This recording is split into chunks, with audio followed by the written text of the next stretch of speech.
ఉన్నంతలోనే కాళ్ళు చాపుకోవాలా. అవసరానికి మించి ఆశ పడకూడదు. ఆశ మించిపోతే అప్పులైతాయి. అప్పులైపోతే మనశ్శాంతి ఉండదు. మనశ్శాంతి లేకపోతే బతుకే బరువైపోతుంది. బతుకే బరువైపోయినప్పుడు అనిపిస్తుంది.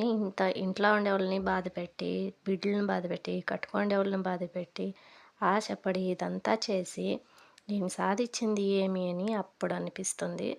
అప్పుడనిపిస్తే ఏమనిపిస్తుందో తెలుసా? ఇంతమందిని బాధపెట్టి నేనైతే బతకూడదు అని చాలా మందికి ఈ ప్రాబ్లమ్స్ అయితే ఫేస్ చేస్తారు. అలాంటప్పుడు నేనున్నాను అనే ధైర్యం చెప్పే మనిషి అయితే ఒక్కరికల్లా ఆ ఒక్కరు ఎవరు ఉండరండి. కట్టుకుండే భర్తే ఉంటారనమాట. ఒకరినొకరు అర్థం చేసుకునేది భార్యాభర్తలే.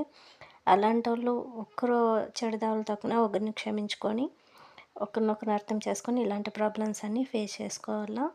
చూసారు కదా! ఈ ప్రాబ్లమ్స్ అన్నీ రియల్ లైఫ్ స్టోరీ ఇవండి. ఈ లైఫ్ స్టోరీ మీకు నచ్చినట్లయితే ప్లీజ్ లైక్ అండ్ సబ్స్క్రైబ్.